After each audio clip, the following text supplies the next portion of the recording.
जब दिल पर सहते हैं घाव गहरे, तब निकलते हैं कवि के चेहरे। तार सप्तक कवि गजानन माधव मुक्तिबोध को नई कविता युग में फैंटेसी का जनक माना जाता है। उन्होंने अपने कविताओं में कल्पना चित्रों के माध्यम से आशावाद का संदेश दिया।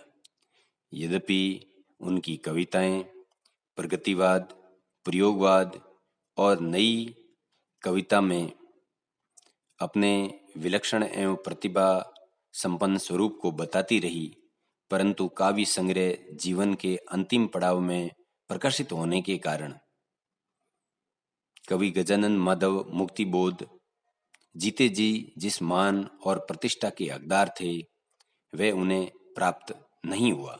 इसके अलावा जीवन में आर्थिक अभाव और आत्मीय जनों की अकाल मृत्यु ने उनके जीवन को झकझोर दिया। अभावों तथा अकाल मौत तांडव के बीच करता रहा आशा किरण की शोध, ऐसे ओजस्वी ऊर्जावान कवि थे गजानन माधव मुक्तिबोध। हमारी पाठ्य पुस्तक आरोह के पाठ सहर्ष स्वीकारा है। कविता उनके काव्य संग्रह बुरी बुरी खाक धूल में से ली गई है। यद्यपि वे लंबी कविताएं लिखा करते हैं, परंतु ये उनकी छोटी कविता है और इस कविता में उन्होंने परमात्मा के वात्सल्य रूप को स्थापित करने का प्रयास किया है और परमात्मा के द्वारा दिए गए अधिक दुखों और कम सुखों को उनकी कृपा का फल मानकर खुशी के साथ वे स्वीकार करते हैं तथा कहते हैं, जिंदगी में जो कुछ है, जो भी है, सहर्ष स्वीकारा है। जीवन में जो कुछ है या ना काफी है, तो भी मैं इसे खुशी के साथ स्वीकार करता हूं। और इसके कारण को बताते हुए कहते हैं, इसलिए कि जो कुछ भी मेरा है वह तुम्हें प्यारा है, क्योंकि मुझे जो कुछ थोड़ा बहुत मिला है, जिसे मैं मेरा कहता हूं, ये तुम्हारा प्रिय है। अर्थात परमात्मा की कृपा का फल होने के कारण कवि इसे खुशी के साथ स्वीकार करते हैं। गर्बीली गरीबी यह, ये गंभीर अनुभव सब, ये विचार वैभव सब। गर्बीली गर्वयुक्त, गंभीर गहरे, विचार वैभव विचार रूपी संपदा। कवि कहते हैं, मेरी गरीबी गर्वयुक्त है, क्योंकि गरीबी के कारण मुझे जो गंभीर अनुभव प्राप्त हुए हैं, उन अनुभवों के द्वारा मेरे विचार वैभव की संपदा की प्राप्ति मुझे हुई है। दृढ़ता यह, भीतर की सरिता यह, अभिनव सब, मौलिक है, मौलिक है।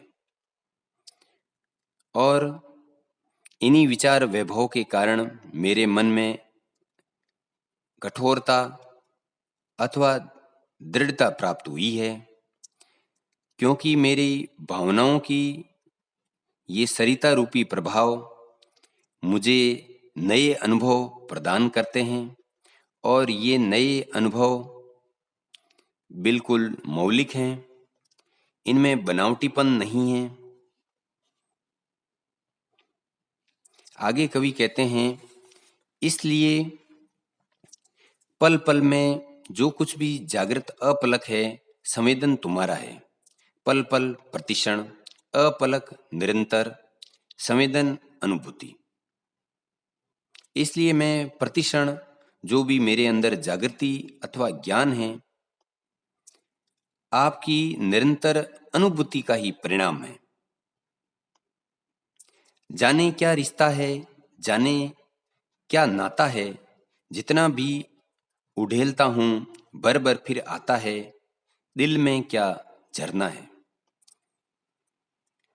उड़ेलने का तात्पर्य खाली करने से है कि उस परमपिता परमेश्वर से न जाने कैसा रिश्ता है कि उसके साथ मेरा जुड़ाव बना रहता है और मैं परमात्मा की जितनी उपेक्षा करता हूं, परमात्मा के प्रति मेरा भाव और भी गहरा हो जाता है और ऐसा प्रतीत होता है जैसे मेरे मन में अनुराग एक झरने के रूप में निरंतर बह रहा है। मीठे पानी का श्रोता है, भीतर वे, ऊपर तुम। आगे कवि कहते हैं कि आत्मीयता रूपी मीठे पानी का श्रोता अर्थात स्रोत, आपके प्रति जो अनुराग है वो मीठे पानी का स्रोत बन चुका है जो मेरे भीतर रहता है और आपकी कृपा ऊपर से अनुभव हो रही है, अर्थात अंदर बाहर सब तरफ परमात्मा की अनुभूति, उनका सामीप्य और उनका वात्सल्य भाव बना रहता है। मुस्काता चांद ज्यों धरती पर रात भर, मुझ पर त्यों तुम्हारा ही खिलता वह चेहरा है। मुस्काता, मुस्कान युक्त, रात भर, पूरी रात। आगे कवि कहते हैं कि जिस प्रकार धरती पर चांद अपनी चांदनी के माध्यम से ऊर्जा, सकारात्मकता और उत्साह का संचार करता है, उसी प्रकार मैं परमात्मा के अज्ञात चेहरे की खुशी को अनुभव करता हूँ और इस स्वरूप के द्वारा मुझे जीवन में खुशी तथा ऊर्जा की प्राप्ति होती है। सचमुच मुझे दंड दो कि भूलूं मैं तुम्हें भूल जाने की। आगे कवि अपने ज्ञान और भौतिक संसाधनों की कमी, आत्मीय स्वजनों की मौत से आहत होने के कारण परमात्मा से अपने ज्ञान को विस्मृत करने, भुला देने का दंड चाहते हैं, क्योंकि अब वो ईश्वर की स्मृति को नहीं रखना चाहते। और इसी बात को आगे कहते हैं, दक्षिणी ध्रुवी अंधकार अमावस्या, शरीर पर चेहरे पर अंतर में पालू में झेलू में उसी में नहालू में। दक्षिणी ध्रुव जहाँ 6 महीने दिन और 6 महीने रात रहती है। अंधकार अमावस्या, अंधकार रूपी अमावस्या अर्थात घोर अंधकार, अंतर हृदय, नहा डूबना।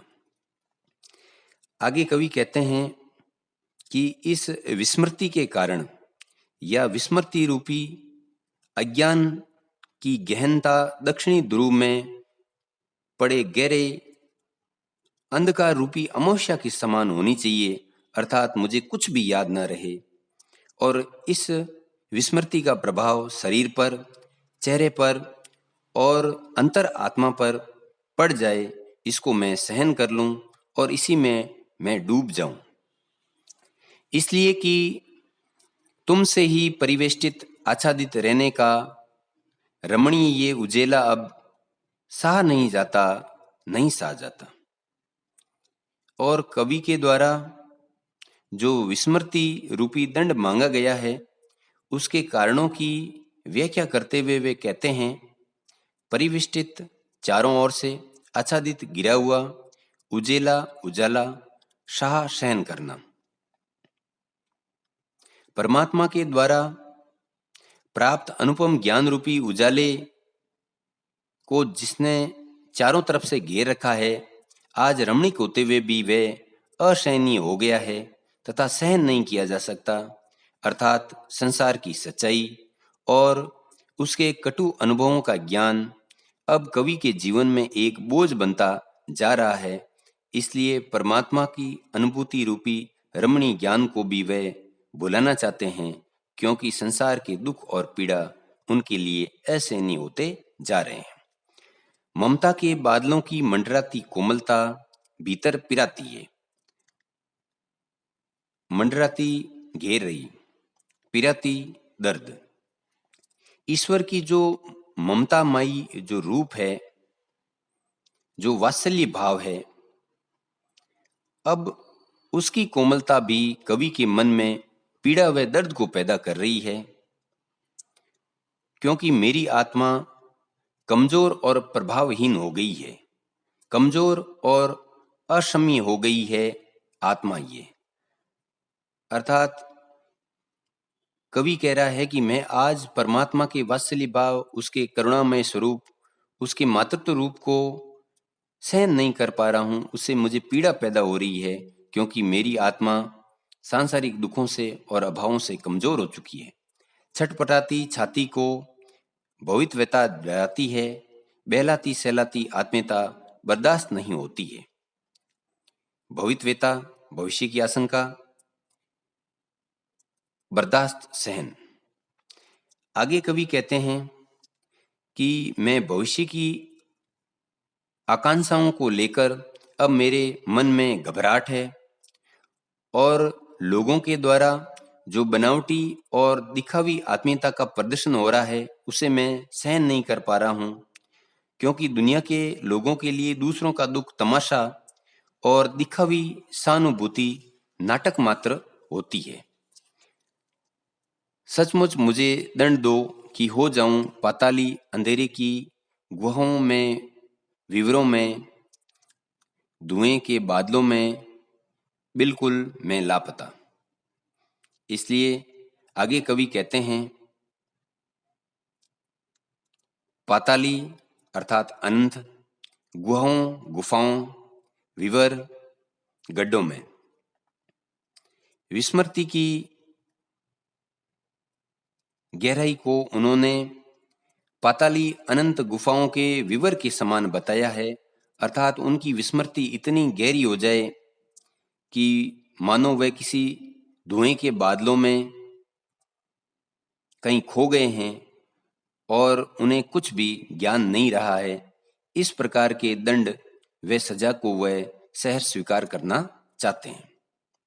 आगे कवि कहते हैं, लापता कि वहां भी तो तुम्हारा ही सहारा है, इसलिए कि जो कुछ भी मेरा है या मेरा जो होता सा लगता है, होता सा संभव है, सभी वे तुम्हारे ही कारण के कार्यों का घेरा है, कार्यों का वैभव है।